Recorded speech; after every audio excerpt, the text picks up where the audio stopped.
महावीर भगवान ने किया ज्ञान का मान, सत्य अहिंसा बन गए हम सबकी पहचान। जय श्री कृष्णा, राधे राधे। आइए सुनते हैं भगवान महावीर स्वामी के जीवन की प्रेरक कथाएं। उन्मत्त हाथी हुआ शांत। राजा सिद्धार्थ की गजशाला में सैकड़ों हाथी थे। एक दिन चारे को लेकर दो हाथी आपस में भिड़ गए। उनमें से एक हाथी उन्मत्त होकर गजशाला से भाग निकला। उसके सामने जो भी आया वह कुचला गया। उसने सैकड़ों पेड़ उखाड़ दिए, घरों को तहस नहस कर डाला और आतंक फैलाकर रख दिया। महाराज सिद्धार्थ के अनेक महावर और सैनिक मिलकर भी उसे बस में नहीं कर सके। वर्धमान को यह समाचार मिला तो उन्होंने आतंकित राज्यवासियों को आश्वस्त किया और स्वयं उस हाथी की खोज में चल पड़े। प्रजा ने चैन की सांस ली, क्योंकि वर्धमान की शक्ति पर उन्हें भरोसा था। वह उनके बल और पराक्रम से भली भांति परिचित थे। एक स्थान पर हाथी और वर्धमान का सामना हो गया। दूर से हाथी चिघाड़ता हुआ भीषण वेग से दौड़ा चला आ रहा था, मानो उन्हें कुचल कर रख देगा। लेकिन उनके ठीक सामने पहुंचकर वह ऐसे रुक गया मानो किसी गाड़ी को आपातकालीन ब्रेक लगाकर रोक दिया गया हो। महावीर ने उसकी आंखों में झांकते हुए मीठे स्वर में कहा, हे गजराज, शांत हो जाओ। अपने पूर्व जन्मों के फलस्वरूप तुम्हें पशु योनि में जन्म लेना पड़ा। इस जन्म में भी तुम हिंसा का त्याग नहीं करोगे तो अगले जन्म में नरक की भयंकर पीड़ा सहनी होगी। अभी समय है, अहिंसा का पालन कर तुम अपने भावी जीवन को सुखद बना सकते हो। वर्धमान के उस उपदेश ने हाथी के अंतर्मन पर प्रहार किया। उसके नेत्रों से आंसू बहने लगे। उसने सूंड उठाकर उनका अभिवादन किया और शांत भाव से गजशाला की ओर लौट गया। वाले को सद्बुद्धि। एक दिन संध्या के समय महावीर गांव के निकट पहुँचे तो वहाँ एक वृक्ष के नीचे निश्चल खड़े होकर ध्यान करने लगे। तभी एक ग्वाला अपनी कुछ गायों को लेकर वहाँ आया और उन्हें संबोधित करके बोला, हे मुनि, मैं गांव में दूध बेचने जा रहा हूँ। मेरे लौटने तक मेरी गायों का ध्यान रखना। इतना कहकर उनका जवाब सुने बिना वह वहाँ से चला गया। कुछ समय बाद वह लौटा तो देखा कि महावीर स्वामी ज्यों के त्यों खड़े हैं, लेकिन गायें वहाँ नहीं हैं। उसने पूछा, मुनि, मेरा पशुधन कहाँ है? महावीर ने कोई उत्तर नहीं दिया तो इधर उधर देखते हुए वह जंगल में घुस गया और पूरी रात वहाँ अपनी गायें तलाश करता रहा।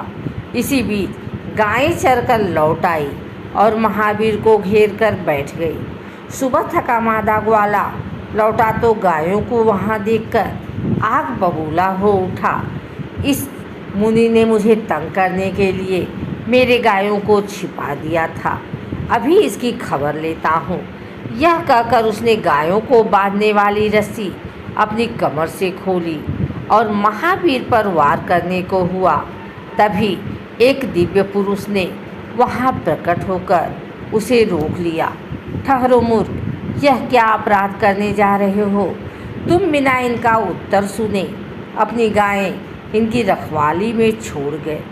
अब पूरी गायें पाकर भी इन्हें दोष दे रहे हो। मूर्ख, ये भावी तीर्थकर हैं। यह सुनकर ग्वाला महावीर के चरणों में गिर पड़ा और क्षमा याचना करके वहाँ से चला गया। भील का हृदय परिवर्तन। पुष्कलावती नामक देश से एक घने वन में भीलों की एक बस्ती थी। उनके सरदार का नाम पुरुरवा था, उनकी पत्नी का नाम कालिका था। दोनों वन में घात लगाकर बैठ जाते और आते जाते यात्रियों को लूटकर उन्हें मार डालते। यह उनका काम था। एक बार सागर सेन नामक एक जैनाचार्य उस वन से गुजरे तो पुरुरवा ने उन्हें मारने के लिए धनुष तान लिया। ज्यों ही वह तीर छोड़ने को हुआ, कालिका ने उसे रोक लिया। स्वामी, इनका तेज देखकर लगता है ये कोई दिव्य पुरुष है। ये तो बिना मारे ही हमारा घर अन्न से भर सकते हैं। पुरुरवा की पत्नी की बात जच गई। दोनों मुनि के निकट पहुँचे तो उनका दुष्टवत व्यवहार स्वमेव शांत हो गया और वे उनके चरणों में नतमस्तक हो गए। मुनि ने अवधि ज्ञान से भाप लिया कि वह भील ही 24वें तीर्थंकर के रूप में जन्म लेने वाला है, अतः उसके कल्याण हेतु उन्होंने उसे अहिंसा का उपदेश दिया और अपने पापों का प्रायश्चित करने को कहा।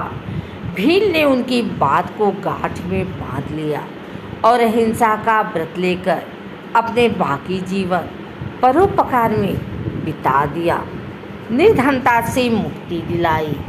महावीर मुक्ति पथ पर दृढ़ कदमों से बढ़े जा रहे थे, तभी पीछे से उनके एक गरुड़ पुकार सुनाई दी।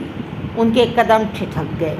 पीछे मुड़कर देखा तो एक दुर्बल ब्राह्मण लाठी के सहारे गिरता पड़ता दौड़ा आ रहा था।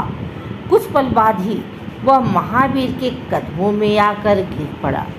उसकी आंखों से झरझर आंसू बहने लगे। फिर लड़खड़ाती जुबान से वह बोला, मेरी सहायता कीजिए राजकुमार वर्धमान, मुझे कुछ दीजिए, मेरी निर्धनता दूर कीजिए। वह बूढ़ा ब्राह्मण सोम शर्मा था, जो प्रायः उनसे दान दक्षिणा लेने आता रहता था। वे भी आवश्यकता अनुसार उसकी मदद करते थे। उसकी हालत देखकर महावीर सहानुभूति से द्रवित हो गए, लेकिन आज देने के लिए उनके पास कुछ नहीं था। तभी उन्हें कंधे पर पड़े हुए दिव्य वस्त्र का ध्यान आया। उन्होंने उसे आधा फाड़कर सोम शर्मा को दे दिया। वह खुशी से भर उठा और उसे एक जौहरी के पास ले गया। जौहरी उसे देखकर बोला, इसका आधा भाग कहाँ है? यदि तुम वह हिस्सा भी ले आओ तो मैं तुम्हें 1 लाख स्वर्ण मुद्राएं दे सकता हूँ। लालच में डूबा ब्राह्मण वापस महावीर के पीछे भागा और जहाँ जहाँ वे गए उनका पीछा करता रहा। लगभग 1 साल बाद महावीर के कंधे से कपड़े का वह टुकड़ा गिरा तो सोम शर्मा उसे ले भागा और 1 लाख स्वर्ण मुद्राओं में बेच दिया।